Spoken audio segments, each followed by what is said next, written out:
we've got reviews of Dom, Hemingway, and Oculus. Interviews with some of TV's biggest actors and actresses. A look at where some forgotten celebrities have washed up.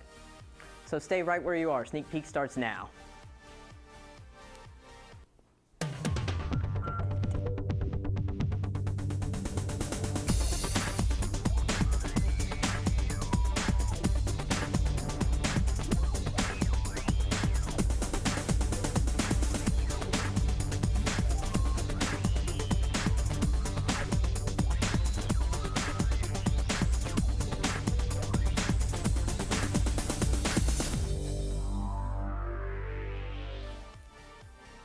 Welcome to Sneak Peek. I'm Emily. And I'm Morgan. Say, Em, what's better than Jude Law? That's easy, Morgan. 2 Jude Laws. Good answer, but I'd say 1 Jude Law with immense sideburns is far superior to 2 non-Wolverine Jude Laws. It's a fair point. Let's see how Shane feels about sideburns in his review of the new film Dom Hemingway. Thanks, guys. If you haven't heard about Jude Law's transformation into one of the craziest roles ever put to screen, it turns out you're not missing much. In Dom Hemingway, written and directed by Richard Shepard, Law plays the title character, a volatile former safecracker who has just been released from a 12-year sentence in prison. Seeking a great reward he believes he deserves for protecting his formidable boss, Mr. Fontaine, played by Demian Bichir, Dom decides that he'll do whatever it takes to get what he wants, hopefully getting back into the crime game in the process. However, while Dom was in prison, his wife passed away, leaving his daughter, Evelyn, played by Game of Thrones' Emilia Clarke, to live her life with a growing disdain for the father who deserted the family to rot in jail. Complementing Dom's eccentric personality is a cast of characters that make the film more rounded and whole. Helping Dom adjust back to reality is the one-handed wonder, Dickie Black, played by Richard E. Grant, the sidekick who's a sobering source of reason for the protagonist and the audience. Emilia Clarke also shines in her relatively limited role, giving the film some grounding in reality. While standout performances can speak for themselves, you gotta wonder what happened with the casting of the supporting roles. I mean, is it really that hard to play a gangster or just an American? The film starts off punchy, with stark visuals leaving you guessing what the self-possessed character is all about. The first shot is literally Dom addressing the audience directly in a seething monologue about the wonders of his, well, manhood. The script encourages Shakespearean-style monologues and exchanges, and by that we mean a little long and questionable to interpret, with every 5 minutes or so featuring Jude Law going off on another huge tirade about how he's Dom Hemingway. I mean, seriously, you could make a game for every time he refers to himself like this. It's hard to guess where Dom's journey will lead. The movie is presented in chapter-like sequences leading from one misadventure to another. From the moment he steps off the prison yard, the title cards seem to tell the tale instead of the character. The audience just goes along for the ride, willingly or not. Arriving in the south of France, Dom rolls into some trouble that leads him to chase after the alluring Paulina, played by Madalena Guenia, and hundreds of thousands of his reward money. With nothing else to do and nowhere else to go, Dom Hemingway finds his way back to London, trying to repair his broken relationship with Evelyn. This is where the movie starts to get stuck in a bit of a rut. With a running time of 94 minutes, you'd think that the film was much longer, but the pacing is one thing, but dragging is another. The narrative tries to stress 2 morals. 1, do the right thing, and 2, trust in luck. But can the average person relate or even sympathize with Dom Hemingway? Who knows? The film, like the character, is larger than life and may leave you with a feeling that something's not sitting right. The movie capitalizes on shock value, but balances out with moments of either meaningful silence or dark humor. While there's definitely ambition with what Shepard and Law are putting to screen, Dom Hemingway just doesn't quite mesh all that well.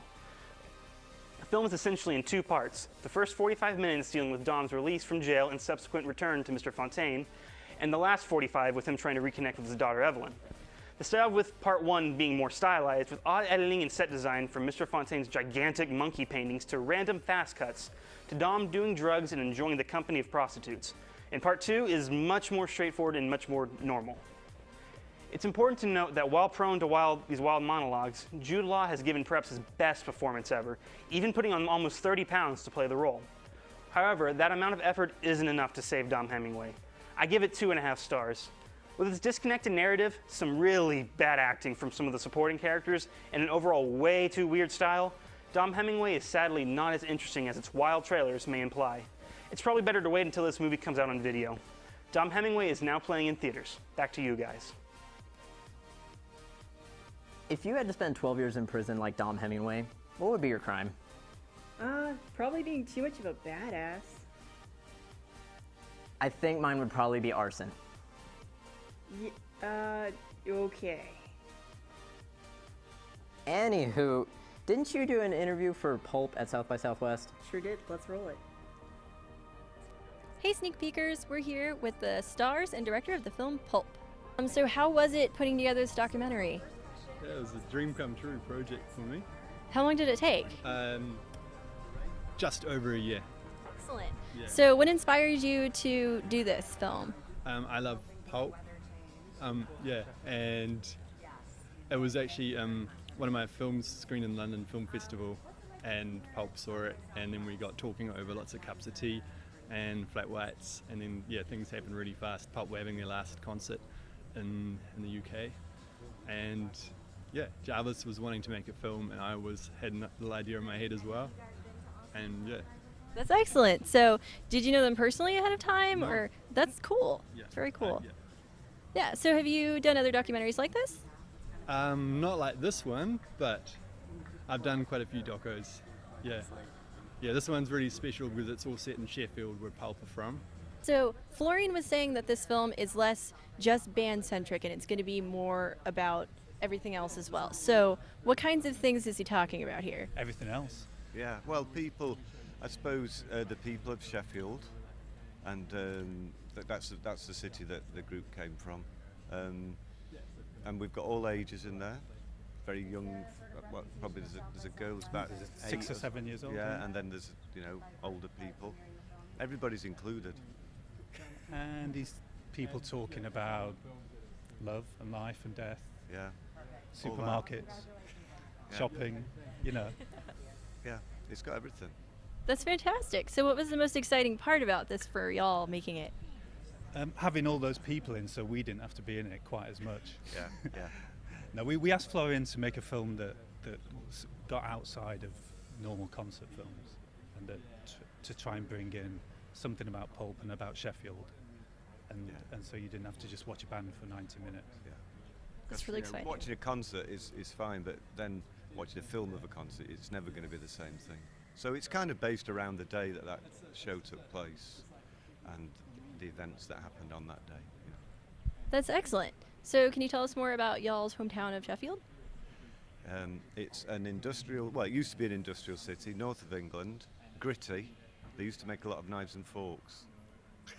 It's made a lot of good music over the years. Yeah, it's kind of the home of electronic music for Cabaret Voltaire and Human League and lots of other good Sheffield electronic bands. So That's excellent. Also a bit of heavy metal. Oh, really? Def Leppard. Oh, yeah. Def Leppard came from Sheffield. We know how to rock as well as roll. Well, that's all, folks. What are you talking about? We're done. The show's over. We can go home. Duh. No, dude. It's just commercial. Oh. We'll be right back.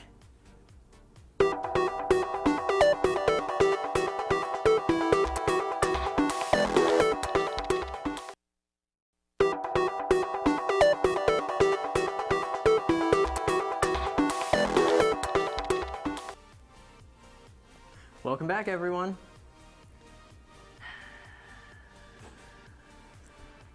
What's wrong, Em? I'm just worried about what happens next. I mean, we're gonna go get food, and then... No, dude, not after the show. Like, after college, what will I be like in 10 years?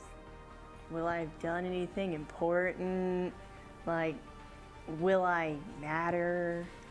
It's a little too early in the show for an existential crisis. I guess you're right. Maybe this will cheer you up. Up next, we have Selena talking about where some celebrities have turned up today. Well, that sounds pretty good, I guess. Sounds more than pretty good. Take it away, Selena. Have you ever wondered what happened to your favorite childhood stars? Ever asked yourself, where are they now? Even if you haven't put much thought into it, when you hear the list of stars I have lined up, you'll find yourself indulging in this Disney Channel throwback. First up is Ricky Ullman, better known as Phil Diffie from Phil of the Future. Phil's futuristic, quirky family kept us entertained for 2 years, and Phil and Keely's friendship/relationship was completely adorable. But Phil is all grown up now. Ricky Ullman is now 28 years old, and his real name is actually Raviv. The star began using his real name in 2006 and has continued to use it in his latest projects. He was last seen acting on screen in 2009 on the Lifetime sitcom Rita Rocks. Ullman has since been working on a few off-Broadway shows, and while he's flown under the radar, it's good to know that he still remains in the acting world. Like that State Farm commercial back in 2012, not gonna lie, I was totally excited when I saw his beautiful self on screen once again. Next up we have the Cheetah Girls, Chanel, Aqua, Dorinda, and Galleria, probably the most interesting group of names to hit the Disney Channel screen. These 4 Cheetah Girls, Cheetah Sisters, followed very different paths. Raven had a short-lived series on ABC Family called State of Georgia in 2011 and also starred in Broadway in Sister Act on 2012. Meanwhile, Keely Williams received a mostly negative reaction when she released her single Spectacular in 2010. The music video featured a highly sexualized Keely, which she later commented was meant to mirror society and point out some issues, but she still didn't escape criticism easily. She's also done a couple of minor films in the past few years. Sabrina Bryan was in the 5th season of Dancing with the Stars in 2007 and was asked back again in 2012 for the All-Star season. She developed massive public support and was still shockingly eliminated in the show's 6th week. And if that wasn't enough dancing festivities for you, Bryan has also worked as a show's correspondent throughout the years. Adrienne Bailon dated Rob Kardashian and broke his heart in 2009. She made a small appearance on Keeping Up with the Kardashians and later had her own reality show, Empire Girls, following her and her best friend chasing their dreams in New York City. She will return as a daytime talk show host of The Real this September on Fox. Last but certainly not least is the oh-so-lovable Gordo from Lizzie McGuire. Played by Adam Lambert, Gordo was impossible not to love. I know we were all rooting for him and his crush on Lizzie, Hilary Duff's character. Adam Lambert is now 29 years old, and his last acting gig was in the 2008 film Beautiful Loser. After that, he attended UC Berkeley and received a bachelor's degree in geography. However, he's currently working as an event coordinator in New York City. Just a few months ago, he came out of hiding when he created a Tumblr account and responded to some fan questions. When asked about his future in acting, he responded, "I'm probably somewhere between the denial stage and the acceptance stage as to whether I still can or want to do this with my life. We'll see where it all goes." Well, Adam, I know we're all still rooting for you and wishing you the best of luck in your career. And props to all of these stars for not losing their sanity, as often happens with child stars. While we didn't get to see much of them after their Disney Channel era, I'm glad to see that they're all still doing fairly well. Now, if only we could get them to do a reunion show. That's all I have for you today, Sneak Peekers. Back to you, Morgan and Emily. Say, Morgan, you keep up with The Walking Dead, right? Oh, do I. I know everything about everyone on the show. You might go so far as to say obsessed? Well, I wouldn't go that far. Well, then, Morgan, how can you explain the interview you had with Walking Dead actress Emily Kinney seems a bit stalkerish? You know, it's a funny story, and I'd love to tell you, I really would, but let's just roll the clip. Hey Sneak Peekers, it's Morgan here sitting down with Emily Kinney from The Walking Dead, who's also here performing music from her new album coming out next week. So, starting off, for our viewers that are watching this from under their rock, will you talk about your character on The Walking Dead? Sure, yeah. So I play Beth Green. I came in on the 2nd season of the show when the group finds a farmhouse and they find a family that has been surviving. And so I play one of those survivors in the farmhouse. And then as we've gone along throughout the seasons, become part of this group that's kind of this small group of survivors during the zombie apocalypse. How do you relate to Beth? Like, do you see a lot of similarities between you and Beth, or do you not see yourself as very similar people? I mean, there's definitely certain similarities. She grows up in a very rural community, and I grew up actually in Nebraska. And so, yeah, there's definitely certain similarities. There's also things like, obviously, she's into music. I'm also into music. She was brought up in sort of a more religious family. I was also. So there's, she has a sister. I have 2 sisters that I'm very close to. So I think there's definitely similarities and definitely things that she's going through as a teenager that I've also thought of and felt like I've gone through as a teenager as well. I have to ask this question just because I'm sure you've had it a thousand times at this point, but what would you do in the zombie apocalypse? Like, if it went down, what would you do? Well, it seems to me that it's all about supplies. So I feel like a safe place to be would be something like, a Walmart, a Costco, even like a hospital or something that has like those kinds of like extra safety measures. Although we've seen that those places haven't been safe either all the time. But that would be like my first go-to, I think. And finding good people to be with. Moving into your music, one of your first performances of your music was at a convention for Walking Dead fans, if I remember correctly. Was it not? Well, I performed a lot in New York at Rockwood before I basically was doing Walking Dead. But I did have a really cool, one of my first performances in Atlanta was at a convention center when we did the Walker Stalker convention. So that was really cool because a lot of Walking Dead fans came out and then hopefully they became music fans as well. For those that aren't familiar with your music, how would you describe the style of music that you play and write? Yeah, the kind of music that I write it's very lyric based. It's, I use my own life as inspiration as opposed to, when I'm acting, maybe I'm trying on a different character and trying on what their life is like. And maybe if, Ingrid Michaelson or Regina Spektor is, I guess, a similar sound, kind of pop and folky, doesn't always follow necessarily a form. So, yeah. Do you have any advice for aspiring musicians or actors that they want to get into the business? Yeah, I don't like to give advice because everyone's journey and life is so different, and you can be like me and fill your day from the minute you wake up with this kind of stuff, or maybe you want to just play music on Friday nights, once a week or whatever. I feel like every artist is so different, and how it fulfills them and how it fits into their life is so different and unique to that person. Also, how anyone is going to break into this business or where you're going to work is completely different. I'm going to play completely different characters than maybe you would be cast in. So it's really difficult for me to give advice, except for that if you like to do something, you should try to do it every day. And opportunities will come and you go with your gut. All right, well, thank you so much for sitting down with us. I hope that you're on The Walking Dead for quite a long time and we get to see a lot more of Beth, and I'm looking forward to all the music you have to come. Oh, thank you so much. Thanks for having me. Have to admit, Morgan, I am pretty jealous that you got to meet her. Yeah, I knew you would be. Did you see those sparks flying? Yeah, I think they might have all been in your head. I think your mom's all in my head. Yeah, it's a very nice joke, Morgan. We'll be right back.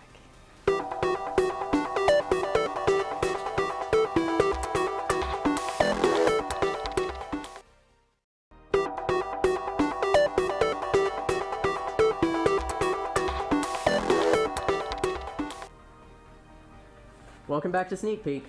So, what are your favorite scary movies? I'm not really a fan since, people say I look like that girl from that movie, The Ring. That's really unfortunate. You're really missing out. Yeah, I don't really think so. Scary movies, they're just like this really stupid tactic that guys use to get girls into their laps at movies. Oh, well, that answers my next question. Anyway, here's Chloe with a review of Oculus. Thanks, guys. After seeing Oculus, all I can say is this. It's a really distressing film. The story follows siblings Tim and Kaylee Russell, played by Brenton Thwaites and Karen Gillan, whose family was torn apart by a gaudy black mirror that appeared in their new house 11 years prior. This film flashes back and forth from present day to a 2-week period in 2003 that culminated in 10-year-old Tim's arrest for shooting his father, Alan, played by Rory Cochrane. Ever since, Tim has been held in the psychiatric ward, his doctors telling him that he imagined the nefarious actions of the mirror and that he should take responsibility for killing his father. Kaylee, however, has spent her time researching the piece, learning about its previous victims, and formulating a plan on how to defeat it. The majority of the film takes place within Tim and Kaylee's childhood home over the course of a night. As Kaylee tries tirelessly to record the mirror's activities, the mirror works against her, thwarting her at every turn. She and Tim goad the mirror into revealing its power, but not without a cost. Slowly, the two descend further into the madness that claimed the lives of their parents, the hellish memories of those 2 weeks in 2003 haunting them as they try to change the past. What I loved about this film was how director Mike Flanagan wove together Tim and Kaylee's past and present, at one point showing grown Kaylee turn to her brother for comfort, only to see his 10-year-old self standing next to her. The directing is what makes this story work, with misleading visuals that make the audience question what is really happening on screen. The past and present increasingly mesh together over the course of the film until the final moment when history literally repeats itself. The ending might have been why I found this film so distressing, in that it was so unnecessarily open-ended. I left the theater saying, there's gotta be a sequel, right? I don't want to give anything away, but suffice it to say that after an hour and 45 minutes of misdirection and questions, I left the theater with barely a single answer. Overall, I enjoyed this film, believe it or not. It isn't one with a lot of scary monsters popping out from dark corners, but more of a slow crawling dread that grabs your throat until you get home and you have to watch 3 hours of 30 Rock just to remember that real life isn't always that scary. Because of the open ending, I'm giving Oculus 3.5 stars. Once I see the sequel, I might change my mind. Oculus is now playing in theaters nationwide. Back to you guys. That movie looks so dark. Well, we could always go somewhere brighter. Sure, yeah, let's just go right now, straight to the sun. The sun? Yeah. Are you on drugs? I was talking about California. Oh, well in that case, let's take a look at Jamie's interview with the cast and crew of Silicon Valley. I used to be an engineer myself, but it was a long time ago. So I feel like the personalities in this world are the same as they've always been, but now it's just kind of a different landscape. There's more, people are getting richer quicker, and so, I mean, it started with just, I mean, I know some of these people in this world and just kind of asking around, and one of my best friends from high school, his nephew is a programmer at Google, so went up there and met incubators, just kind of, and then started writing and casting. You know, it's all a process, but started with just wanting to do something about, you know, tech billionaires and these young people getting rich fast and all this kind of, you know. One of my partners had talked a while back about, you know, like doing a show like the show Dallas or Falcon Crest, but instead of oil money or wine money, it's tech money, and that's kind of how it started. My character's name is Richard, and he is a guy who's come up with an algorithm that everybody wants a taste of.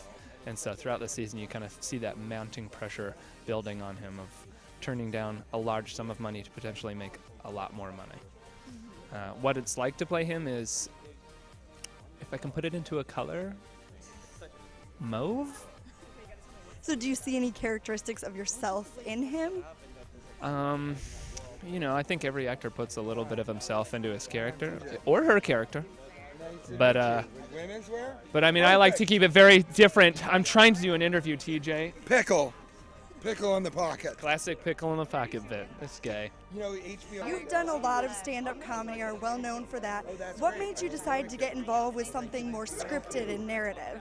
What's Mike Judge? I mean, he's the best. So first I heard about this project, I was like, I want to do everything in my power to try and get into that. I mean, I'm a huge fan of Beavis and Butthead and Office Space, and I think the world of Silicon Valley is really interesting. So, yeah, but it was Mike that I was like, oh, I got to be part of this. So what has been the best part about being a part of this project and this series? I mean, sometimes when he yells, he sounds like Butthead. That's amazing. He'll give us notes, and I'm like, I'm getting notes from Butthead. So that's definitely the most exciting thing. So what has been the most challenging part about bringing this series about? I mean, the big challenge, quite honestly, is this is a show about a group of people who do something for a living that's kind of inherently unfilmable. Like, watching somebody code all day is not particularly enthralling, so having to figure out ways to turn it visual and, you know, to make it something that you can watch on TV and enjoy and is accessible to everybody instead of just people who, you know, you don't have to know anything about the tech business to enjoy this show. So trying to make it sort of translate. So as you've said, this cast is a lot of males. What was it like being one of the females on this cast? They treated me like a male, so I felt like I was one of them. They didn't, you know, put little kid gloves on me. I was one of the boys, which is kind of where I feel most comfortable. So what was your favorite part about being a part of this project? I don't know, it just was like easy, really fun. Everyone was just really easy to get along with. Everyone loved what they were doing, and so there was a great energy of just, you know, wanting it to be the best thing it could be, which was always fun to work with. A lot of you guys on the show are already comedians. How do you think that helps your role as these kind of comedic tech guys? Yeah, it's good to be with other people who do comedy, who like, especially when you're like improvising. Sometimes if you're on a show and you want to improvise, if it's someone who's from a different background, it makes them uncomfortable, or they, you know, here it's like it's so playful because everyone's comic, so it just feels like low-key, playful. There's not like, no one's like in the corner doing like weird memory exercises to go back to their childhood so that they can come into the scene full of like, you know, it's like, it just feels like hanging out with guys who you feel comfortable with and women who you feel comfortable with. Yeah. You know, I have really enjoyed the first few episodes so far. I think it'll be a classic for sure. I think I have my own idea for a startup company. Really? Yeah, it's gonna make us billions. Say no more. I'm in. Cool. Then in that case, we should get going with the move to Palo Alto and whatnot. True. Thanks for tuning in. We'll hope to see y'all next week. Thanks, Sneak Peek. Good night.